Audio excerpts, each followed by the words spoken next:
Welcome, welcome everyone. This is Lindsay Wood, the Tiny Home Lady, and you are joining us for another riveting THIA Thursday. Super excited for you all to be here.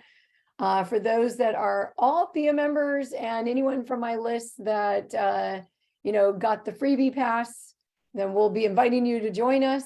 For any TiNY Academy members out there, I see you out there. Hello, hello. Awesome, awesome. Hi, Lizette and Sharon. Sharon's my original client turned TiNY Academy member. Super excited to hear about her journey going tiny. Hi, Sharon. Hi, Lindsay. Yay. Sharon's working on getting her home that she's going to do a hybrid where she's getting it built and then finishing it out herself. So, I didn't know we have a few awesome people. Everyone's awesome here. And Mr. Zach Giffen just joined us from THIA. Hi, Zach. We got Gail here. Awesome, awesome. Yay. Love it. Love the energy. So everyone, let me know where you're coming in from and what's your number one reason that you love tiny homes. That's the question today. What's alive for you with regards to what tiny homes can do for our world and all of that. So I love to find that out because we are all here in what we think is a huge industry, but it's very small in the realm of housing in general. And we've got a lot of opportunity to transform. And I'm so excited to be having a guest speaker like we do today. And before we get to Gail and United Tiny Homes, I definitely wanted to share my screen and show a little bit more about what's going on with THIA. So let me just do some maneuver of something. I just saw a slide was out of order. Got to move that. Okay. Oops, here we go. All right, Eric, do you want to call out what people are saying in the chat? Zach says he's interested for all sorts of reasons. Lori writes that she's interested in glamping and personal use. Sharon asks a rhetorical question, what can't they do? Awesome, I love it. Cool, we've got California, I know Zach's from Washington, we got Arizona in the house. Any other states that I didn't mention? California, Arizona, and Washington? I don't know, anyone on the East Coast? Okay, so I'm going to share my screen and share with you all a little bit about what's happening in the world of THIA. Oh, and before I wanted to go do that, there will be prizes if you stay to the end of this hour. I know we're doing a double header. I'd love to hear some feedback, what you guys think about this double header. I'm super open. I've been doing a number of them for a while. You know, it's 2 hours. Should they be broken up? Should be kept together? But THIA Thursdays have been happening for, gosh, I don't even know how long, but like 3 years now, ever since COVID, like early days of COVID. So we are adding this prizes. It's not just the time of the year. We love the gift of giving. So stay to the end of this session and we'll be giving you some prizes. Wanted to just do a big gratitude for the Tiny Home Industry Association, for those that are members, and just share 3 of the factors that are contributing to our current housing reality. We just don't have enough, right? There's this picture of this young girl, right, looking at the shelf. And we can see they use the word housing starts. That relates to when a home gets, broken ground, right? Isn't that funny how there's literally the terminology of breaking ground because so many things have been thought of as on-site building, when in reality, the world of off-site building is where we have the biggest potential for housing to really transform the numbers that are happening around the country where so many people are really strapped. In fact, the second reason is a big deal. Affordability comes into many shapes and sizes, not just the income that you make, but it's also how much income you spend on housing. So if you're spending 30% or more on housing, you are already entering the realm where affordability is kind of that area that you might need more affordable housing if you spend more than 30% of your income on housing. Anyone in the chat if you've done the math and you're at that number, say, yes, I am, or for many people, it gets into 50% or more of income spent on housing. And then the real bummer is when we get into 80% of income spent on housing. And then the rest of the story goes on from there. I just don't have enough income. I can't afford the house, a whole host of other things, including homelessness, start forming. And that's where we really don't have enough people building our economy. If you've got people, in that 20%, back when, in the 70s, when my parents bought their homes, the income differential was only 2x. Now we're more in the 6, 7, 8 times, and it depends on where you're at in the country. So we are in desperate need of more housing. California alone is needing like 1.3 million.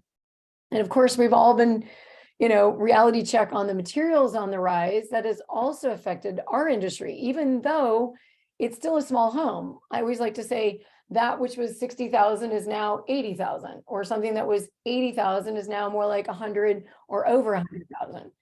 So it's just pointing in the direction again and again. And now enter the Tiny Home Industry Association, dedicated to increasing the widespread use of permanent and permissible. We chose those words wisely because there's a lot of homes that are out there. People say, well, why don't you just get an RV?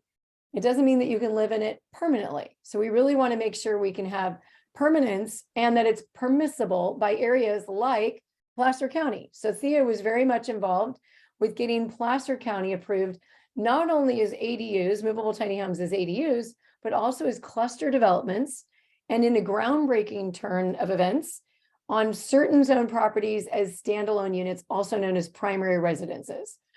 So I like to call this is the new term I'm coining, the complementary disruptor. Tiny home A, tiny home B. Tiny home A can go in the backyard of a single family home as an ADU. Yay, it's complementing the housing industry. Tiny home B can be chosen to go as a standalone unit instead of choosing the 2,000 square foot home. That now bumps out a whole industry that we've all come to know is like the normal way of doing things. Of course, that's the normal way, not since the 50s. In the 50s, homes were built in 1,000 square feet on average. So we're seeing again and again transformations in both building standards and zoning codes. Speaking of building standards, the International Tiny House Provisions, a 2,000 plus page document put together by these groups, including THIA. The International Code Council is the one that works with all the states except for Wisconsin with the residential building code. And this document references a number of different types of tiny homes that we all want to point our builders and our jurisdictions towards, because this is brand new. This is only 2 months old. So this is out there and available. And of course, there's our website. If you haven't been to the THIA website, we've got all kinds of resources, especially the resource map, which I think is in another slide. I thought it was next. But here tonight, one of the things you get as your membership is the THIA Thursday. And I'm so excited to be welcoming Gail in a moment for her factory tour. I'm sure we're all excited. Who's excited to have Gail in the house to show us her tour of her awesome location? All right. Tell us, are you interested in the chat in going into a tiny home or just seeing the factory? Which one? Both? Tiny homes, factory? Let us know in the chat. So there's membership packages. We want everybody to know, anyone that's merely interested in tiny homes, to become a member of THIA, because the more there's members, the more we can do good work in the world. And who's ready to legalize tiny homes, right? Anyone around your area? Especially Gail in Arizona, we need to support that area. So we are launching for the first time something beyond the membership dollars of $25 to $100, the $1,000 sponsor a jurisdiction. We've been at it for a while now. We've got dozens of cities, counties, and some states approving tiny homes. So what it does in a brief breakdown, you'll get a custom briefing document to be sent to the actual county or city of your choosing. Strategy call with me, because we want to know where you're at in the process of advocacy. Then the next strategy call will be with myself, Dan, and an elected official, staffer, or ideally both, because having that county planner, city planner, and the elected official in and on a call, golden. Why do I know this? This just happened here in Mendocino County. Super excited. It all started with sponsoring here in Ukiah. That's what I chose to do. And I worked with my local elected officials, Supervisor Williams. They brought in their county official, and we literally have on the agenda, we've got 4 votes. I can 99% sure tell you that Mendocino County will not only approve them as ADUs, but also as primary residences. And I will just give you one sentence that a government said that I think all of us will be excited about. Who are we to say to someone what size of home they should or shouldn't live in? I was like, yes, right? That's what we need. We need to hear that from our elected officials, because this is where they're considering primary residences being available for movable tiny homes. So super excited. All right, we're going to pop out of there. And now I'm going to hand over the mic to Gail, because that's the next show for in a little bit. Anyone have any questions until I jump in? Send them in the chat. As Gail's going around and doing a presentation, you can ask the questions and I'll be helping her because she's on her phone and not able to look at questions during that time. So super excited. Let us know in the chat who's excited about a factory tour. Anyone ever been to a factory of a tiny home builder before? You know, because that's pretty cool, right? I've done a lot because this is what I do. But Gail is someone that I met, oh gosh, a number of shows ago. And I was so excited because I feel like it was a kismet moment and just felt like we're, you know, we both come from interesting background with there's a lot of overlap. And she's not of the builder trade, but comes from a different background. And I want her to share it. So let's everyone with your reactions, your high fives, your hearts, give a warm welcome for Gail. Thank you, Gail, for being here. Hey, thanks for having me, Lindsay. I'm excited. Okay, well, I mean, we did come into this this whole business of tiny homes by accident, by grace, by whatever you want to call it. Austin and Jenna, Austin, my business partner, Jenna, my daughter, we moved down to Arizona about 1.5 years ago because COVID. So my background is in personal development and events, and I've been producing some of the most well-known public speakers and authors and trainers around the world for the last 30 some years. So a lot of names, you know, like Tony Robbins and Wayne Dyer and Ariana Huffington, and, you know, just a lot of people that you would know and people you don't know. And COVID hit and there was nothing to do. No events, no nothing. Everybody was going on to the internet and trying to figure out how to do events back online. And so I took some time off and came down here. The kids worked with somebody who was wanting to start a tiny home company. We decided that wasn't somebody that we all wanted to work with and we could just do it ourselves.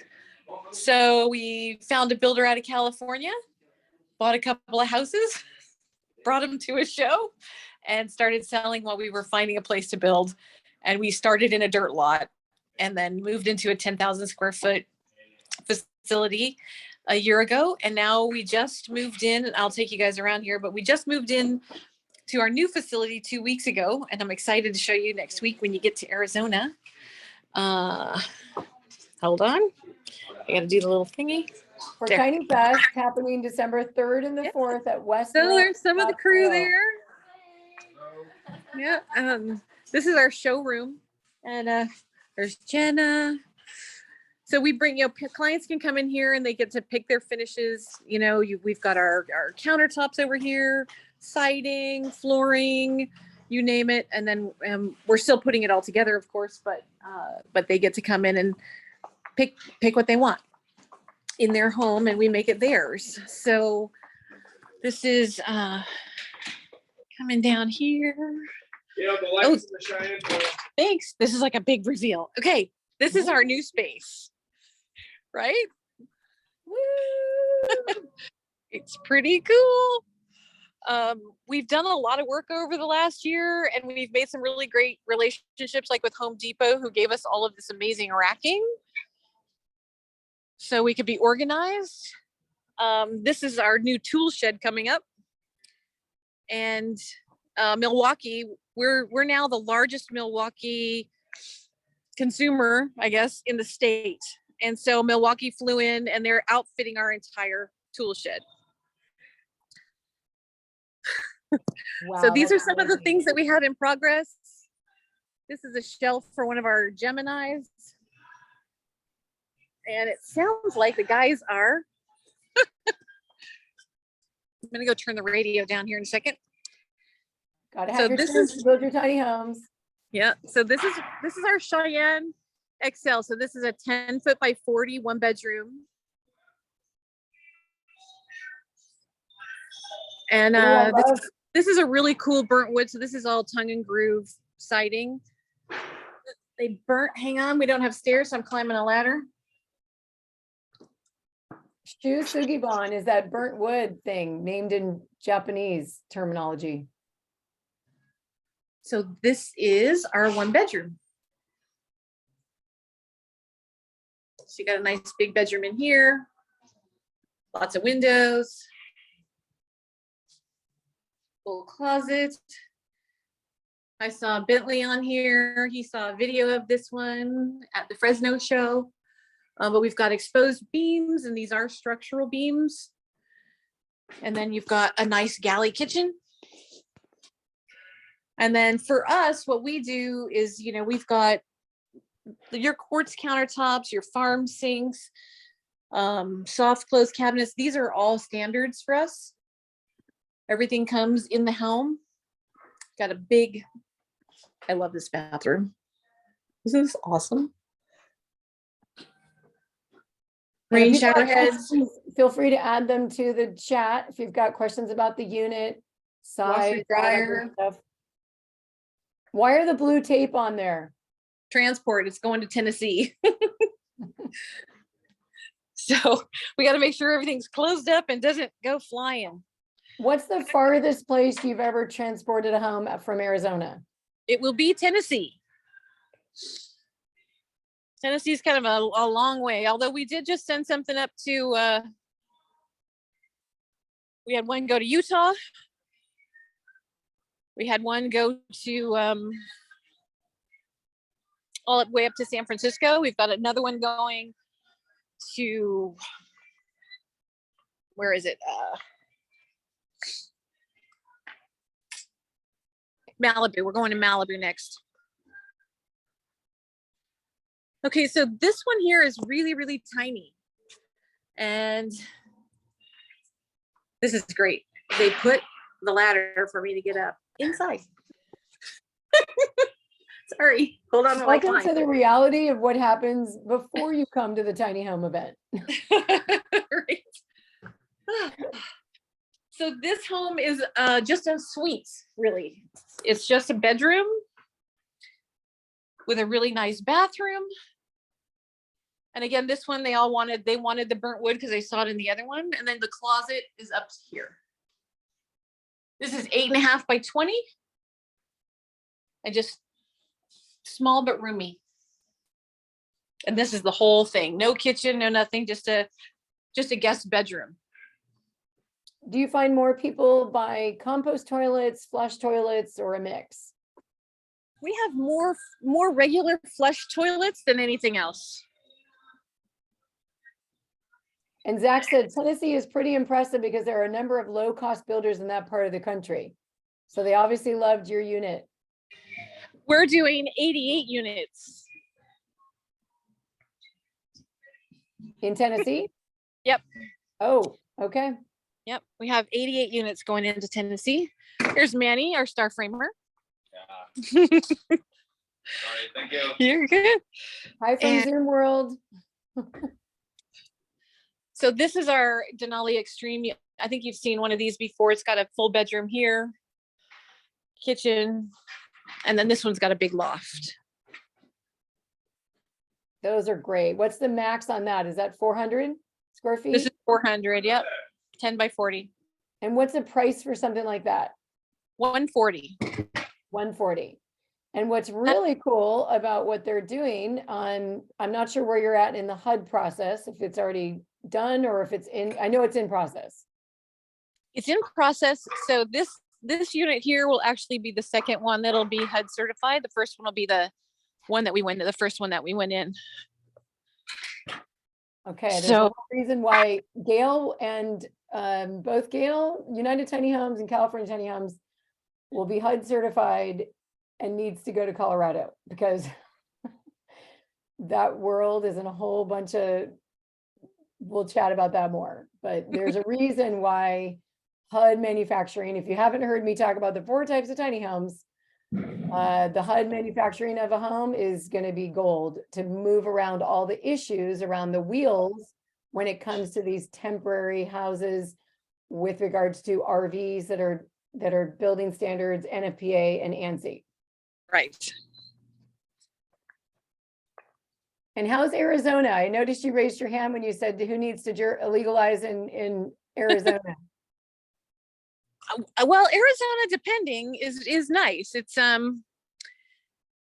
but you know, there are some counties that are like absolutely not, or they'll let you have a casita, and a casita means no stove. So you can have them just about anywhere. You can have a guest house, but it can't have a stove in it. So they'll permit it and all of that, but no stove. Until after the people leave. Well, you can do whatever you want once You we heard it set from your me. permit's done. You're at your own leisure, and there may or may not be a stove in your backyard. So thank you. iPhone said, can you make the screen only? I'm sorry, I didn't see that until now, when you were doing the tour. And then can you have other types of, one, you can do that. I think you can do speaker view when you do in your view in Zoom, just so you know for the future. Can you have other types of cooking? Renee asked that, like Other types of cooking. propane. So all of our homes are plumbed for gas, propane, or electric. So it's really up to the consumer and depends on how you're going to install your home. If you're going into an RV park with a 50 amp plug, you're going to want gas for your water heater and your stove. Oh, and I know why she asked that. So like, for example, this whole stove thing where you have to bring out the stove, can you have a toaster oven in a casita? Yes, because you just plug it into the wall on the counter. I mean, we don't even have a stove in our home, and ours was like $100,000 bill because we just didn't need an oven. We bought the toaster oven. Yeah, it's just, it's a hot plate. You can do just about anything. And we have got this in our break room. We've got this awesome air fryer, and it bakes and it broils and it does. For the whole crew, like some mornings I'm in there, I'm cooking eggs and bacon and making breakfast sandwiches for the whole crew at 6 o'clock in the morning, out of this little tiny thing. So yeah. And I love it. Zach just said THIA is having conversations with HUD about changing their requirements to allow for sleeping lofts and studio layouts. Zach, you want to expand on more? Yeah, I'd love to know more about that. Are you in a place to be able to do that? He may not be able to do that wherever he's at. So, well, so the one thing that we have right now that a loft has to be a storage loft attic space for HUD, and you have to have a second door, and it can't be in the same room. So there's a lot of different things that we're going through and explaining to them, what species of wood we're using, and did that Simpson tie get manufactured in Taiwan or California or somebody's backyard? Like the things that they want to know are really kind of incredible. But once that's done, any of our chassis that are a 10 by 40, so we can go from the Cheyenne XL, which is just a 1-bedroom, to the Denali Extreme, which is the same chassis. So it's the same footprint and it's just a floor plan change. That is excellent. So Zach said he was in a busy restaurant, so he can't come out. I totally understand that. So Gail, let me ask, do you feel like you've gotten a master's degree in tiny home stuff that you've never thought you'd ever know about? I feel like we're drinking from several fire hoses all at the same time, almost every single day, but it's amazing, and every day we're learning something new, and we're making mistakes and figuring things out, and every build is getting better, and we're able to give people homes. Our motto around here is we don't build houses, we build homes. So, every home out there, as it goes to a person, like the one we're building for Graham, it's the Graham. We just finished the Meredith. Soon we'll be doing the Bentley. And, you know, there's like those kind of cool things. And we're doing, Wait a minute, whoa. Because I'm used to tiny home builders, calling it these certain names, these model names, but you actually change it to the name of the person buying the home? well, we don't change it necessarily, but that's what we internally call it, Got it. So, we just finished Emma's, and Emma was written on the wall until the siding went on, so that the guys are like, they're working on Emma's home, not Cheyenne XL number 1, 2, 3. And I think when, for us, at least for me personally, when your home has a name and we know it's for you, there's a little more love, a little more attention, a little more detail goes into it, because we know that Graham really wants these kind of handles on. He doesn't want pull knobs. He wants the little barrel things, and we're making sure that we have the right ones for his cabinetry. So we're looking at, like, what are those little details? And I think that's important for everybody with their home, no matter if it's a standard model or not. The details are what make it yours. Okay, so Lizette said she's in my Go Tiny Academy, just joined. Please ask Gail what kind of wood species they are using for the burnt wood. So that actually for that particular one was a pine. Mm-hmm. Any wood can be burned, and the oils in that wood will then, I love it. I'm actually a kind of a fire pyrotechnic geek when it comes to burning.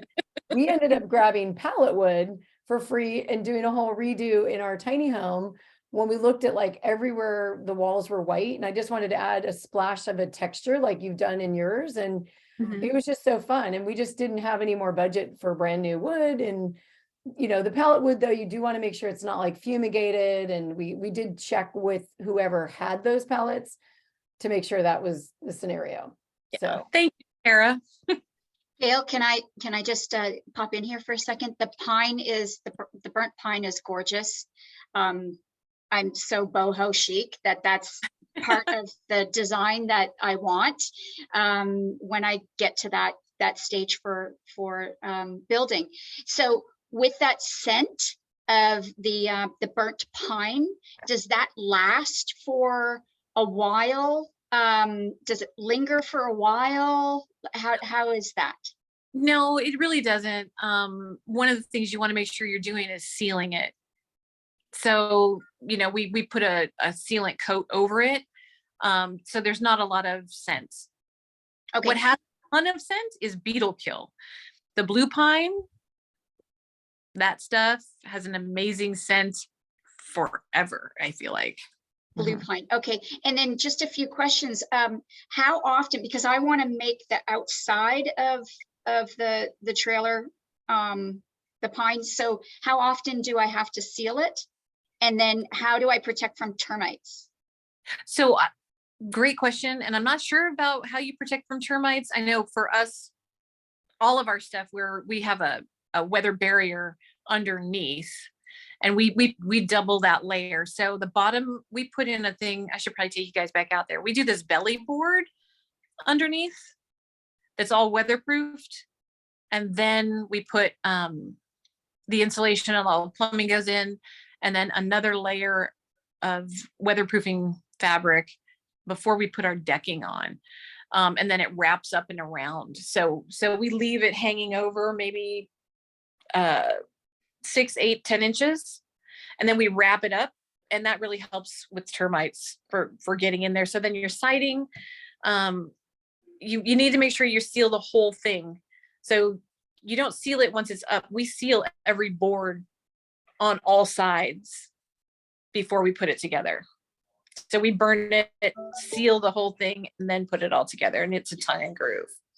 So, but in terms of long-term life to preserving it, I mean, wouldn't I have to treat it like, every so often to preserve from it not breaking down? You're definitely going to have to. I think it depends on where you're going to be. If you're in the mountains of Colorado, I would do it once a year. If you're in Arizona, it might be every couple of years. Like even with hot sun, I'm in California, Los Angeles. So the sun could have, It's going to wreak havoc, but that's going to depend on a couple of things. And this is probably something that Zach knows better than I do, or Austin, because he's our builder. But it depends on the polyurethane that you're using. Make sure you're using a good one that's rated for that area, because they have all kinds of different ones for decking. And so that's what you're going to want to look at. Okay, great. Thank you. You bet. Any other questions? You can come off on, put them in the chat or come on off. I can't even talk. You can unmute yourself. So I do want to say something when we're talking about HUD. So one of the reasons that we're getting our HUD certification is to get around all of the junk around each municipality. It's the same home. We build the same home. It just has a different sticker on it, right? But there are places, and here in Arizona, there are places all over, even though HUD's a national program, there are places that you can't put a HUD home. So, especially because it has wheels. So we're also, for us, I'm not sure what Nick's doing at California Tiny Homes, but we're also getting our site built, our factory built tag. So if they won't take HUD, they absolutely will take factory built anywhere. And, but it's just really difficult to get it just takes time, so we've decided to do that for our clients so that no matter where they are, we're going to do whatever it takes to be able to make sure that they can have their home. That is amazing. Basically, they check off every one of the 4 types of tiny home boxes. NFPA, ANSI are your RV, your International Residential Code built to state building code, and then also the HUD. So which sticker do you want? Yeah. What do you want? That's how we'll title it. And then you can just have your house. And part of what you want is not something usually that builders have a lot of control over. Actually, they have no control over where you're going to place this home. There's building standards that we just talked about. Those are the 4. And then there's zoning laws. What is allowed in your land? Kind of like having to get creative with a casita or a backyard office or a bedroom that does not have a stove, in the case of Arizona, can be allowed. What you choose to do in terms of adding the stove after they've said goodbye and you're permitted, blah, blah, blah, is another story. And like we've already described, like those of us that actually have homes don't even have a stove. Like it's not a mandatory thing to own a tiny home and have a giant full-size stove, because I don't even use the one that's here in my parents' house. Yeah. So well, we've got a lot of clients that put them in backyards, right? We've got parents buying them for kids, and we've got kids buying them for parents, so that parents can be in the backyard and still have, they're still there with the grandkids and they still have their privacy and they know they're comfortable and they're allowed to be with their family, and they're not going into a retirement facility where they're paying $7,000 a month. And it's saving people all across. So it's really kind of cool. And yeah, Zach's just saying offsite modular. Yeah, I can read what he's shared, because this is pretty good. So Zach said, by the time you've reapplied a finish for the 3rd time, you won't need to do it every year. Pine works well, but it seems like cedar is the very best for burning. Another similar option that is awesome is dissolving steel wool in white vinegar. I love it.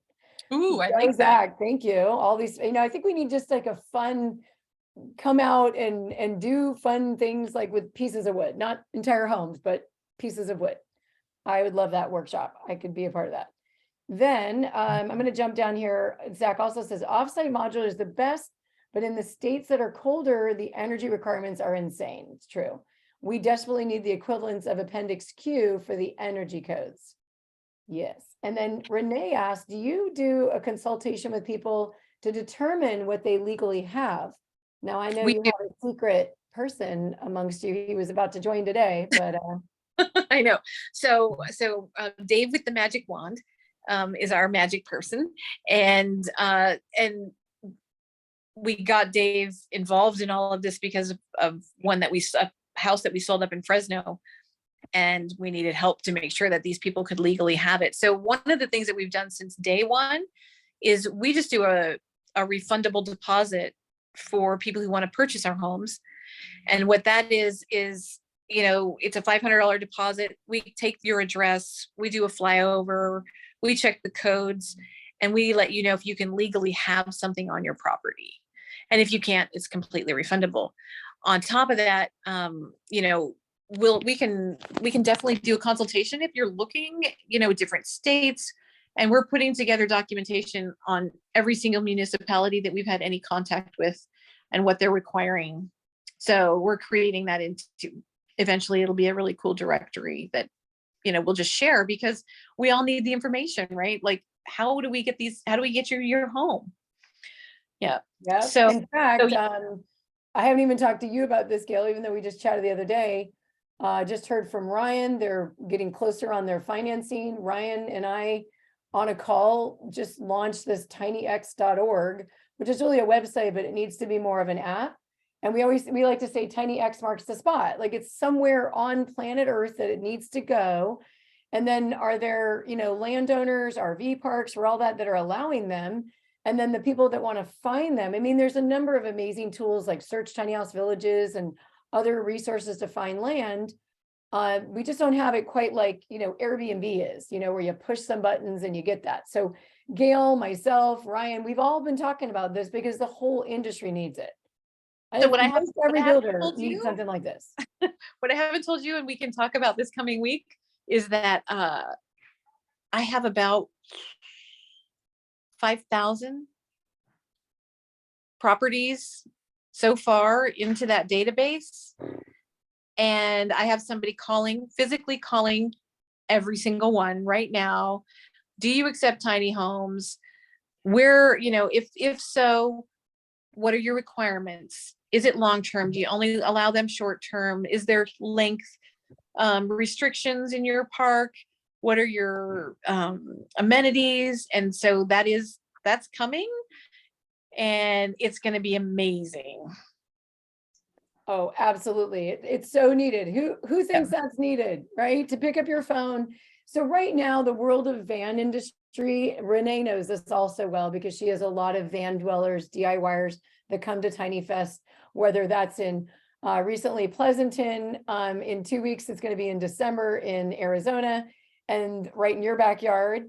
And then also in Del Mar. I mean, Van World comes everywhere, and they've got like the Seeker app and all kinds of apps iOverlander and all kinds of places, Harvest Hosting. Those are more your temporary places, but we need something like that for, I have a backyard, I'm interested, I don't know how to do it all. Yep. Yeah. We got it. We've been working on it for months. And so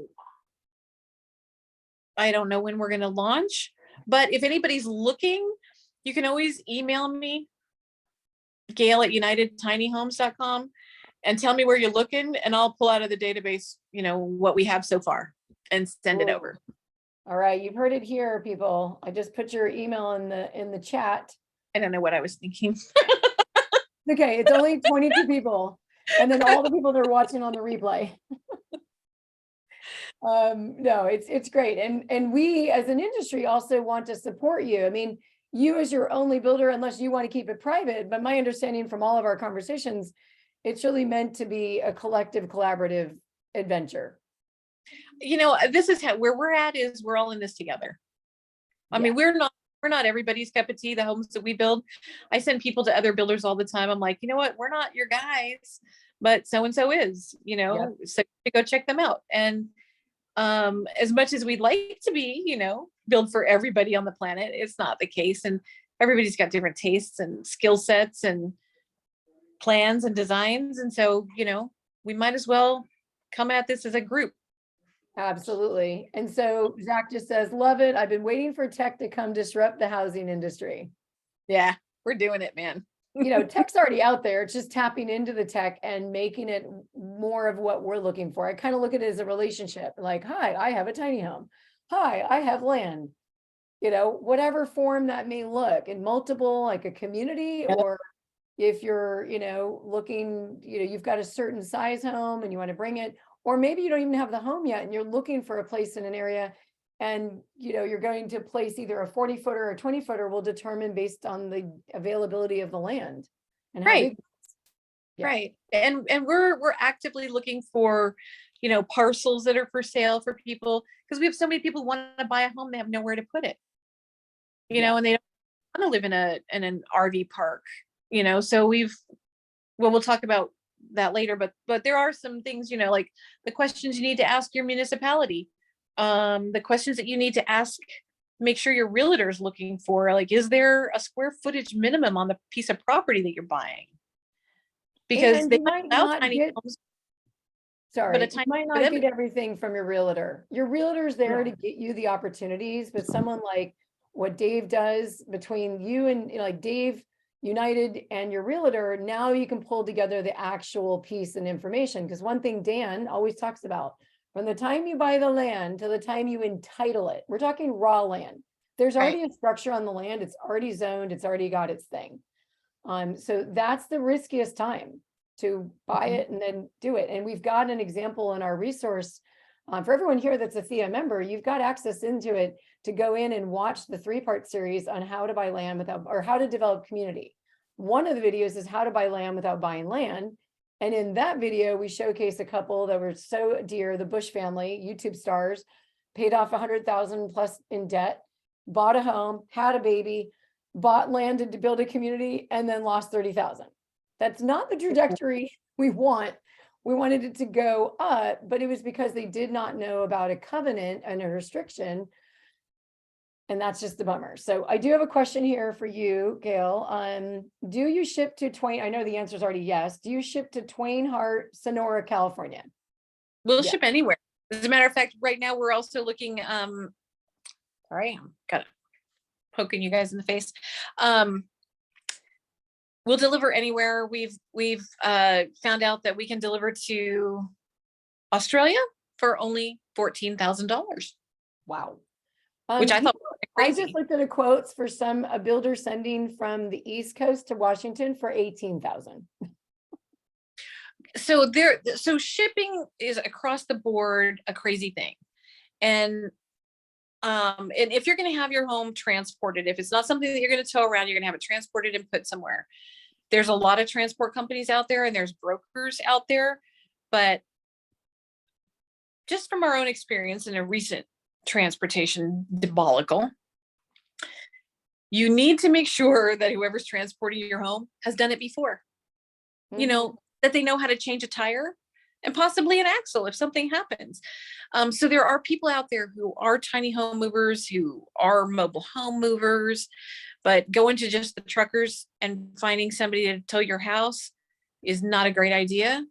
And they don't always tell you the truth. So we just had one that went to up to Northern California, and literally our welder followed the guy because he had no idea he didn't even know what a bottle jack was.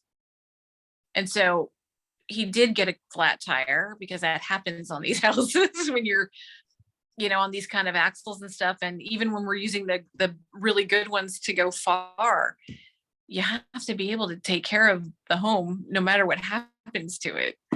And so our welder helped him with a tire on the side of the road and just went and got his things and followed him all the way to California to make sure that the house got there safe.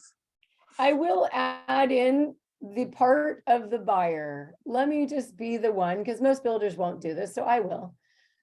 Be careful. Like, if you don't personally know a lot about your land and all of that, when you tell a builder to come and your road looks like this and you just didn't understand because you've never transported a home, those are really important to understand. I mean, we drove our home in, it's a shed roof, so we drove it in like this, and there's a tree right there. When we drove it out, guess what happened? Crumple all the along the roof line. That was us driving our own home, okay? It wasn't someone else. But if that something like that is on the road and all those things, there's some responsibility on the buyer's side versus just handing it all over to transporters and builders, because they're doing their part, but you've got your part. So I just wanted to vocalize that. I would say yes. If you're having your home transported to your property, make sure it's ready. Make sure your property is ready to receive your home. Right? We've had that just recently too. And I do want to mention, Shelley came out and said something, I wish there was a group for people who could purchase a few acres and put utilities and put around. You are talking the language of the GoTiny Academy. I've got about 10 different investors inside the academy that are learning all the tricks and techniques as well as investment strategies. So we can talk. In fact, I will be offering one of the prizes. We're getting close to the prizes. Let's see. Umani says we have a home ready. Okay. So let me see if there's any other questions. Oh, I think Lizette, you have your hand up. Sorry, my dear. Go ahead. Oh, that's okay. So I have two questions, Gail. The first one is, do you build if the client brings you a blueprint? Yes. Okay, that's a yes. Okay, great. Yeah. And then the second question is, now this might be, it sounds silly, but I'm going to ask it because silly questions other people don't ask. So Great. I'll ask it. I'll ask it. Okay, so I've got my tiny house. I've got my land. I'm parked, and I am parked in the best place ever. I don't want to move it. I'm there, but I'm on tires. So tires rot, they go flat, etc., etc. So can you just talk a little bit about what does a client like me do in order to, like, you know, like I would skirt the trailer and it's staying put, but like, what do I do with the maintenance of rubber and tires and it being on these tires? So personally, and Zach can chime into this too, but I would put it on piers. If you're going to be staying there, put it on piers and take those tires off. Tuck them under and put steel piers underneath because you're going to be more stable. Okay, so can you explain a little bit what steel piers are exactly? Yeah, they are. Hold on just a second. I got to get some for. Do you need, is it a helical? I know a helical. Are you talking about helical, Gail? I don't know if it's called helical. I just call them piers. They're like a pointy steel thingy. I'll show you. Are they the, like screw thingies? Yeah, they have the screw Yeah, thing no, on the. I have. Do your. Yes, I get very geeked out on this stuff. I have a everything from the thingy. Okay, so we have to drill those into the ground. No. Yeah. Oh, Huh? those don't have to. That's not what I'm talking about. Oh, metal adjustable piers. Sorry. Something that I don't have to drill into the ground, right? Like, because And it's not expensive. They're, you know, they're $20. Yeah. what are they called? Metal I don't know. adjustable You've got my piers. email. Send me an email and tell me, say, Gail, send me the pier thingies and I'll send you them. Okay. And Lizette, this is in our Go Tiny Academy Okay. on the 4 types of tiny homes. I talk exactly about, I haven't found it. Here we go. There you go. That's it. Oh, Yeah, okay. so, yeah, that's yeah. right. Okay. Yeah, so they stabilize the home, gives you the opportunity. So you always have movement when you've got the Got it. wheels.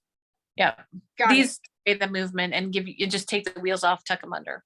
Perfect. For example, if we might be able to see it. So HUD manufactured homes, those helical piers have been around since 4000 BC. I'm geeked out a little bit on the history. But let's see, these are all skirted. If I can see a HUD manufactured home getting placed or something, and you can see, this is like, some people are like, why are you so geeked out about this? The cool thing about it, when you build something that's 320 square feet that we call a tiny home, but you build it to either HUD or IRC standards, and it arrives on the property and it can be easily placed. If you get beyond 400 square feet, that thing's not moving anywhere. But let's say you want to move it in 5 or even 10 years, you Mhm. put it up on these piers. You don't run the concrete slab unless somehow, some way you're in a jurisdiction that you're required. Like, we're only giving certain advice on what we don't know is the jurisdiction requirements. That will always be a answer of it depends. That's Right. why we have the magician named Dave to tell Yes, you and- otherwise. And something that I learned is foundation can be just an 18-inch square piece of concrete block that you put this pier on. So it depends on your soil. It depends on a lot of different things. And those are all the things that we help our clients with. If you're not buying a home from us, you know, we created UDC that Dave is now running so that we can be there to help everybody. So if you have questions, if you need that help, because I saw one of those in the chat there. We absolutely, even if you're not buying from us, we'll help you make sure that you can place your home. Remove the wheel. Zach says, remove the wheels, leave the axles on. Yeah. Yeah, definitely leave the axles on. Yeah, taking the axles off is a adventure.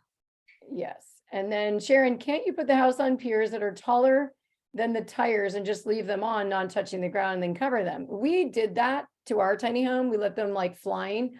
I will also say, out of Nick's mouth or another builder's mouth, where they say, no, leave the wheels on sort of or on the ground, because that's what they were made for. But I get it. Then you warp out the wheel. So I've heard it all. We could probably have a good dialogue amongst us builders, like, what do you say when you answer this question? And that might come from different perspectives. But, and one more thing for people that say, if I buy the ANSI or the NFPA, can I just bring it to the land and take the wheels off? Yes, you can. Yeah. But that does not change the standard for which the home was built to. Right? Yeah. There's a physical reality of taking wheels off, but there's not a standard change that goes with the home forever. No, and it's really not intimidating. It's just taking a tire off like you take it off the car.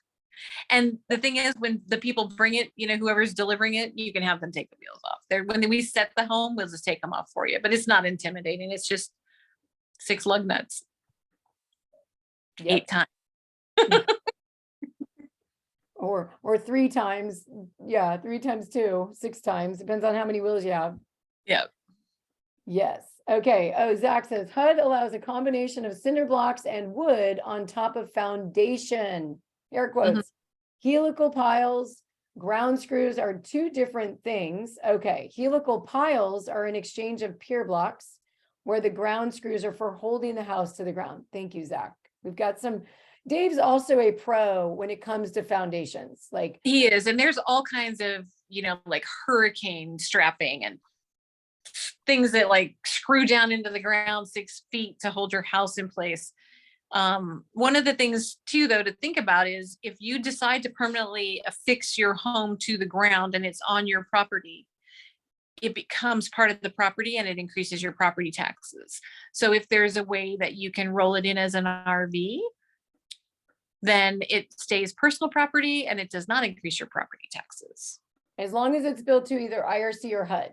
If it's built to the ANSI or NFPA, even if it's mounted to the ground, it doesn't change the building standard, so I just chatted with a mortgage person, and she can get a HELOC and cover a tiny home, like a home built to ANSI or NFPA, but your IRC and your HUD are more for permanent. Well, here in Arizona, we've got a lot of people that have taken just our ANSI units, put them on the ground, and it becomes property. Okay, so now we're going to add in per area. Great. Yay. Okay, that's cool. In Arizona, every state's got its little flavors of something different. They've come out and then they've what do you call it? When they check and appraise it. Appraise. Okay. Perfect. Sure. Right now. You're saying, let me just repeat that. So in Arizona, if you have an ANSI or an NFPA and it comes to the land and then its wheels are off and it's permanently fixed, then it can be considered as a permanent home. As additional, so it's your guest house and it is permanent. I love it. Okay. Add to your property taxes. That's not the same as I think in California. And remember, all this is a disruptor. So we are transforming. Like everything we're talking about right now is still being learned about between us. This is what happens at networking events. Oh, this, da, da, da. And then we go back like, no, but this is happening. And it's all this. I love it. So this is how we learn. We gather together and learn even more. So I do want to offer you all the prizes that I was talking about. Who's ready for those in the chat? Get on up in there, say yes, because you might need to use the chat to win them. So just want to make sure everyone who's interested in winning a prize. All right, we got Tara and Bentley and, oh wow, the chat's going. All right, cool. here we go. So I want to first find out prize number one. Gail, where is the download that you were talking about on your website? If you just go to our website, it'll pop up, and there is a consumer guide. Should I refresh and let it pop up? Yeah, I don't think it popped up. Is there another? there should be a page. It will pop up. Okay. Yep. And it's a consumer guide, and it just goes through a lot of the questions that you want to talk to your municipalities and stuff about. It's different questions to ask when you're buying the home, different questions to ask a realtor, questions and ways to go about talking to your municipality. And if it doesn't pop up, email you. Hang on, I'm just gonna, yeah, if it doesn't pop up, email me, but I'm just gonna go there and find the link and I'll pop it into the chat. Oh, here. perfect. Okay, great. All right. And then we've got prize number two. Dun, dun, dun. That was one, the download. Prize number two is a 15-minute legalize or tiny home discovery call with myself. So if you haven't already had one with me, wherever you're at on your journey, I just talked to a woman today that bought her second tiny home, and I was helping her with the whole purchase and insurance and all of those things that, for many people, they're not at that point. They're at a different point in the journey, but, I love to help people where they're at because that's so important. So there's the QR. I can leave that in the chat. That's for everybody. So now we're getting to the prizes that are only for certain people. Oh, sorry, I was out of sync. Okay. So Go Tiny Academy, I am offering the base package of the Go Tiny Academy, which is $97 value. I'm going to come out of my screen share because in the chat, I am going to ask the question from earlier on, something that I remember that was poignant. How do I want to ask this question? You can tell it's like off the cuff.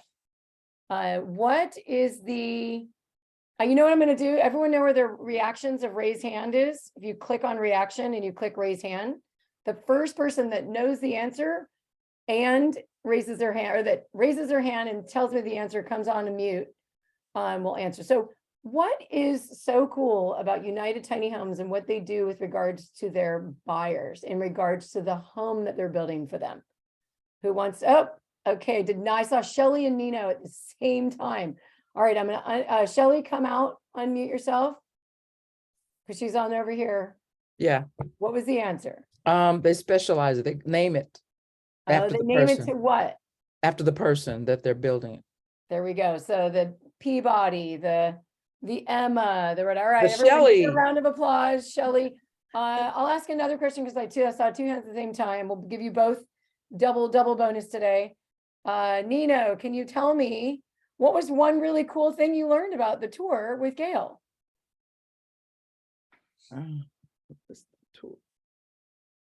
This is with Nino. Oh, sorry, Nino. I just clicked at the same time you were unmuting yourself. There you are. It's There you go. Victoria. It's the zoning directory that she wants to do, and I want to participate. I want to help in any way I can. It's so exciting. Yay. Well, you both get access to the Go Tiny Academy. There is another VIP version. You would do the upgrade for that, but the base package and everything that's all videotaped and all that will be inside there. So make Thank sure you send me your information because I don't know where I connected with you, either through THIA or if you're on my list. So, all right, everyone else, let's give Gail in the chat. What are the big takeaways that you got from this experience? Because this was our very first factory tour build that we've ever done with THIA Thursday. And I'm excited. I want to do more of these. They're so fun. Really promoting and honoring the members, there we go, of THIA, because United Tiny Homes is a commercial member of THIA. And we're so excited that, you were able to be here. Anyone? Anyone want to come off mute and share their takeaway and their thank you? We have 1 minute to do it. Hey. Show her the love. Peabody's here. Gail, we loved the burnt wood on those tiny houses. They were beautiful. Thanks. Wonderful. All right, Yeah, anyone, last moment? Yeah, Gail, going through the warehouse tour, I could get a really good sense of your family feeling with one another. And I think that I'm a fitness professional. I work with energy, frequency, vibration. And if I have somebody who's going to be whoever I choose to create my home, it's really important about the vibration that's going into the build. Okay, that's to me, that's number one. If I'm gonna go interview someone and I'm picking up vibes that are lower density vibes and they're not good, that for me is it's a game changer. I'm done. I'm gonna be like, oh, thank you very much, goodbye. But I mean, just the things that you shared in terms of how you were like, oh, I have one burner and I'm cooking for the crew. And, you know, I'm in Hollywood here in LA. So, and I'm also in the film industry. And when you said that, it's like, you know, there you are, you know, Mama Bear, you're keeping everybody together and keeping the energy high, because in that, when you got love in the atmosphere, right, the creativity itself increases. It does. And it goes into all of these materials for whoever's hands are laying on every single thing, right? It's like food. Whatever the person's thinking when they're cooking the food, and then you put that plate in front of me in a restaurant or at a person's house, I'm eating those thoughts. Yeah. Really, that's the You know, truth. I mean, it's one of the things that I go through with the crew all the time is what you focus on expands. Exactly. So let's keep it positive. Let's keep things going. And every few months we cut out early and we have craft night and everybody works on their vision boards. And Yay. so their vision boards go up. Here's my vision journal right here. Oh, I love it. Yeah. See? And guess, wait, whoa, this happened last night. She showed us this. Look at the picture in the middle. I was just going to say, isn't that my Seville right there? Yes. I love it. That's so funny. What a small world. It's Right? the right world. And you guys, you may not have met, but Lizette was at the Pomona show where you were. I was talking. She remembered me and just called the other day and joined the academy. And now she's here and connecting with you. And see, welcome. Yep. Welcome to the fam. Yes. So that Seville is done and waiting for you right out there in that factory. Maybe And it get looks her home beautiful. sooner. That's amazing. That's amazing. That's So- funny. I should have walked you through. It's done. It's sitting there. Well, The- I think you that's have the- I have Oh. a property in Canada that I don't know when it's going to sell. So it's still not, I'm not in that place where I'm ready to, you know, rock and roll. But the momentum is, you know, is in motion, in motion. So I just wanted to thank you. And this has been wonderful. So Oh, thanks all for right. sharing. Thanks. Thank And you. let's see, Shelley says she has a vision board, which has a tiny home on it. I love it. I love it. Thank you so much, Gail. I really appreciate your time coming out and sharing, and I hope you got something from it and that, you know, you have a wonderful night. And then we'll be seeing you, everyone, just to let you all know, Tiny Fest Southwest, come and see them in person. Oh, and I keep forgetting, since you're in there, the event will be in Scottsdale. Do you guys host tours at your factory? We host tours all day long. You can come into our factory at any point. Are you So- doing anything on the front end or back end of like Tiny Fest? Like if someone was to come, would they want to stay in extra, either come early or come after to go on a Friday or a Monday? I would say Monday because Friday's my birthday and I will hopefully be celebrating. Yes, you will be. We're going to have a cake for you. We know that's happening. Awesome. Okay, Oh, one more everyone. thing. Sorry, Gail, I'm on your website with the Seville. Is there an internal tour? Because I see the picture, but I don't. Is there a tour inside? Part of the reason you can't find the thing is they're literally working on the site right now. So give it a Oh, couple of days and Okay. you'll be able to go on the video tour in there. And Zach, I will tell Denzel that you said hello. He'll get a kick out of that. He arrives here from Canada on Monday. So he'll be working from the office from now on. Very cool. Yay. Happy birthday to Gail soon. This is your early birthday message. Thank you. All right, we're going to wrap right into Go Tiny Showcase. I see a number of people popping in. Gail, you feel free to stay. We're roll right into the double header of the showcase. I will Isn't pop it back so in exciting? just a little bit. And as soon as I Sorry? can get my computer, I'll try and pop back in as soon as I can get my computer going, but my arm's getting a little tired. Oh, yeah, no, I get that. You were brave. That's good. All right. Thanks, everybody. Thanks, Gail. Okay, welcome to the Go Tiny Showcase from THIA Thursday to the Go Tiny Showcase.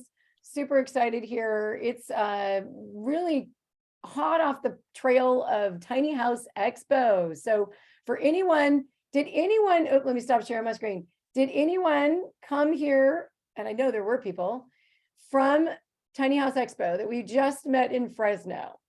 I already know the Peabodys. We just met you there. Anyone else that we just met at the Tiny House Expo? I know Zach was there.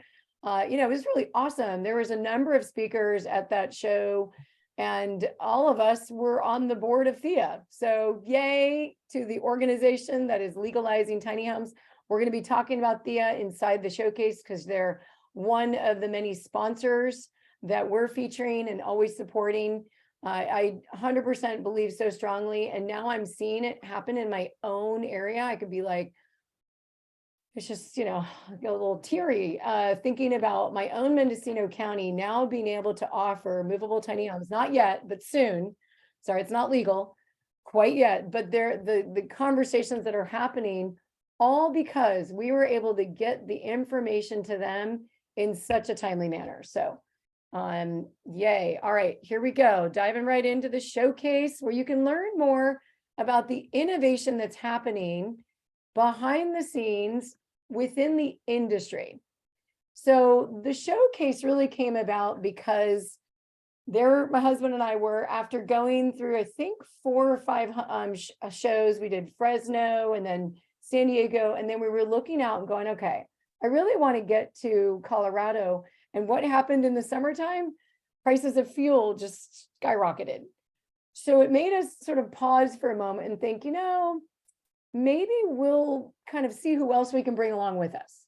So Pomona show, the Great American Tiny House Show, was the first one, and we attracted Gold Heat. And then from there, we attracted Precision Temp, and then Univix, and always with us, the Tiny Home Industry Association, Tiny Freedom, and Go Tiny Academy. So it was a really awesome organic way of saying, hey, all of you companies are awesome and doing what you're doing, but you probably don't have enough bandwidth, financial resources to come to every show that's out there that are featuring tiny homes around the country. And in fact, no, that's not the case. Gold Heat was like, we love tiny homes, but we don't have quite the budget or the people to go to these shows. So that was really the history of the showcase. And we're going to have prizes. So if you stay to the end, we're going to offer more prizes like we just did in the beginning, at the end of THIA Thursday. I just love that part because I love giving. And now I got some awesome things to give. So we've done 7 shows with the showcase this year. And we're basically, Eric and I will be at 11 shows this year. I don't know. Anyone else go to more shows? I don't know. Zach? Anyone attending those? It's been quite a journey. And I'm wondering if the crew from Gold Heat are here, if you guys want to come out. Anyone from Gold Heat? No? Okay. I'm going to actually jump over to Univix, and then we'll be coming back to Gold Heat, and I'll share with you a little bit more about that because I have a video to share. So with Univix, met them at People's Tiny House Festival. How many of you here are interested in using solar with your tiny home? Out of curiosity. You know what? I don't know how I can do. Let's see. Anyone using solar with your tiny home? Love to hear more. And how much have you ever been quoted for a solar system for a tiny home? Okay, I don't see anyone in there. Many people that I know that when I talk with them, they want to actually get solar. So yes, Shelly said solar. Yes, we just installed solar on our house, sized it to include the tiny home. Awesome. Bentley, I'm curious if that was a grid intertie or off grid. Was that grid intertie, or do you have batteries associated with that solar system? It was a grid intertie. Okay, and that's really common with regular homes. It's a lot to handle a home. Yes, Tira is interested. Okay, whoops, that is not there it is. Okay, so can you guys see my screen, Univix? Eric, can you tell me if you can see that? Yeah, Okay. Okay, so really important. Let me jump over to Instagram and give you a little fun view of Univix. Oops. And the bank by Univix is charging all these tiny homes right here. And we have got to give you the little in-look 200-watt flexible panel. Look how thin that is. And then we've got the carbon batteries. A lot of people have heard of lithium, but these last longer and don't deal with so much inflections of heat and cool. Inverter, battery charge controller, and I'm Chris Miller with Univix. Visit univix.com and check us out.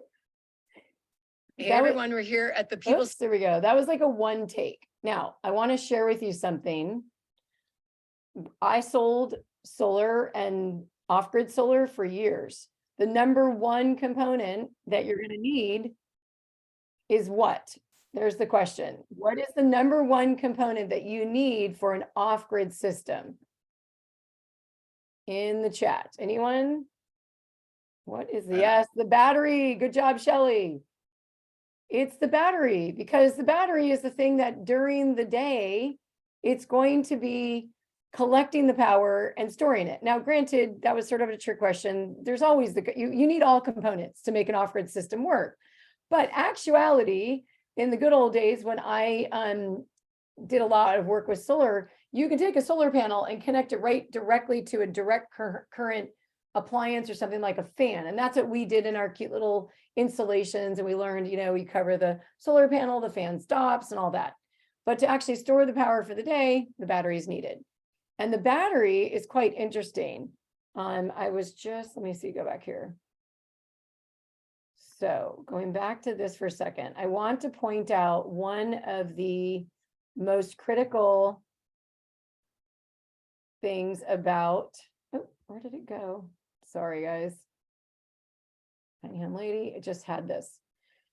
Not all batteries are the same. So what I've learned about from Chris Milner with Univix is there's a sad, sad side to the lithium, where ugly fact number one, cobalt lithium used is responsible for many deaths of children and adults enslaved in cobalt mining in Africa. Number two, lithium batteries are non-recyclable. At the end of their life cycle, they create toxic waste. Number three, lithium batteries are sensitive to heat and the cold, far more than carbon. And number four, lithium batteries are more expensive by double than a lithium. Now, a lot of people, when we hear carbon, we think the lead acid. And back then the lead acid was maintenance. You had to, you know, deal with it. The discharge rate was really, you know, not so low. It was like 50%. So you didn't get the full amount out of that because of the science of what's going on inside the battery. And they've figured out how to work with the carbon so that it doesn't sulfite inside the battery. And that is the extent of my scientific understanding till I get more. So I wanted to let everybody know that, because lithium, cars, homes, you name it, including our tiny home and our camper right now, all have lithium batteries. Every cell phone, lithium batteries. You're probably not going to get a carbon in your cell phone because it's too heavy. That is the one downside of a carbon battery, is the heaviness of that. So what options do we have? We have the option of the carbon battery for half the price, no longer needing to actually spend the exorbitant prices that you'd have to spend. So I'm just looking for my screen really quick. I feel like there it is. Okay. So with a lithium battery, what we found is that it's like $1,300, you know, or even more. With a carbon battery, you're in the $700 range. These are the considerations for off-grid. You definitely want to make sure that you're heating your water, your air, and your food with a fossil fuel or a propane. And I know that kind of goes against this whole, like, you know, living friendlier with the planet and eco-friendly, but the reality, unless you have a really big budget for solar and you've got a decent solar gain wherever you're at, that's usually the big rub. Like, based on what people want to do, you can have a tiny home. It doesn't matter. Yes, the heating and cooling will definitely have an impact, but you still have the same stove in a tiny home that you might have in like a regular size home. It's all about the amperage and the wattage that that's consuming. And what that equals is more panels and more batteries. And if you are now in a cold environment and it's cold outside and it's the morning, being able to turn on your solar system and heat up your home is very difficult when there's not much sun, if it's raining or snowing out. So there's always the issue in the combination and collaboration of fossil fuel. And you've got to consider the time of day. Is it hot or cold, like I just mentioned? So we've already talked about the carbon battery, 100% recyclable, full power versus lithium, no cobalt mining, maintenance free, and it lasts the 15 years just like a lithium was. So this is our first contender of challenging the lithium battery, which is awesome. And the company Univix actually does really two good things. They do not sell solar panels, even though they're here and I think they're priced. I take it back, they sell the flexible, but usually what people want to really get the quality of power that they want to buy the flat panels, the crystalline panels.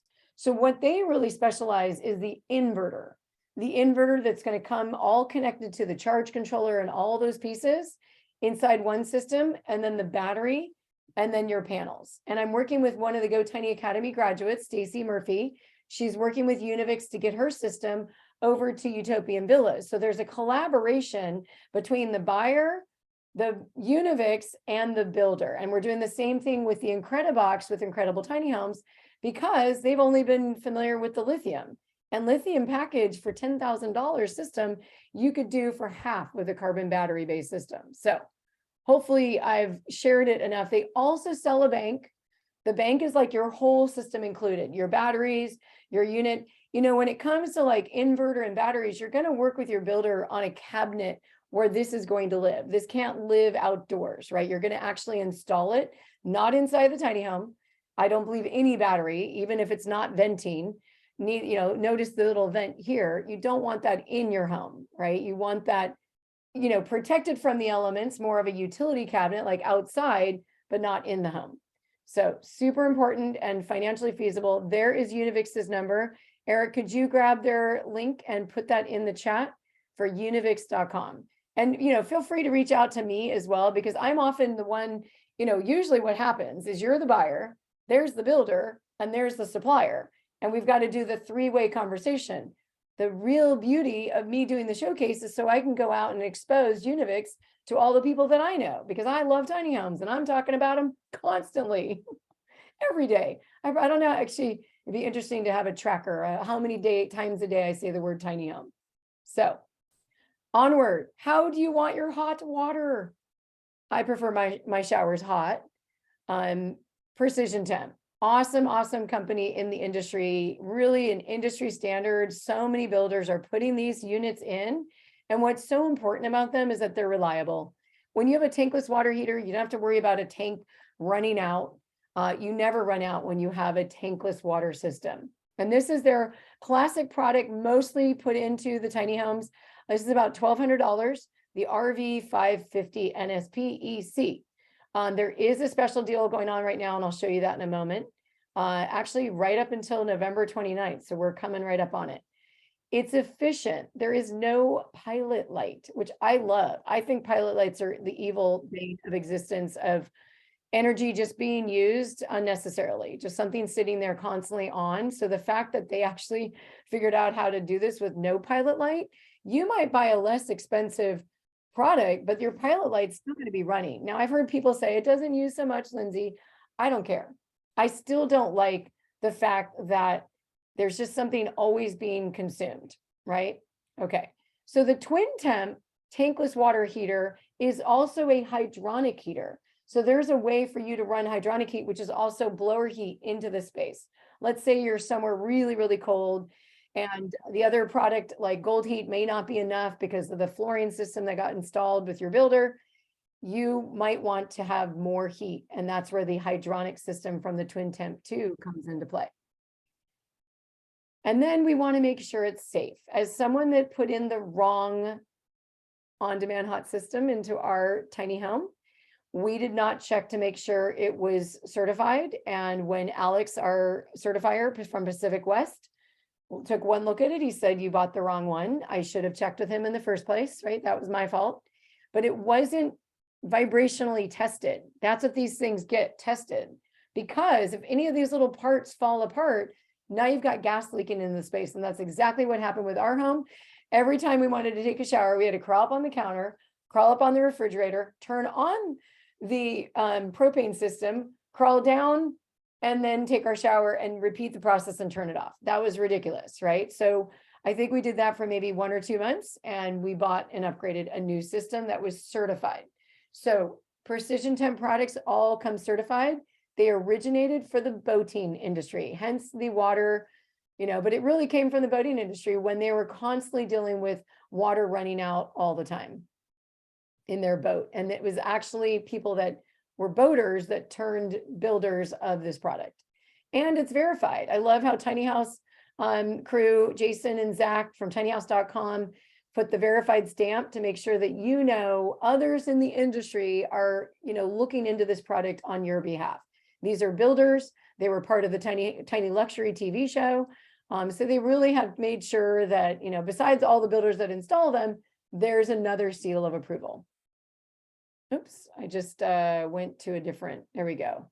That's their seal of approval right there for Precision Temp. Okay, back to our show. Any questions out there before I go any further? Because I can't see the chat when I'm actually presenting. Good.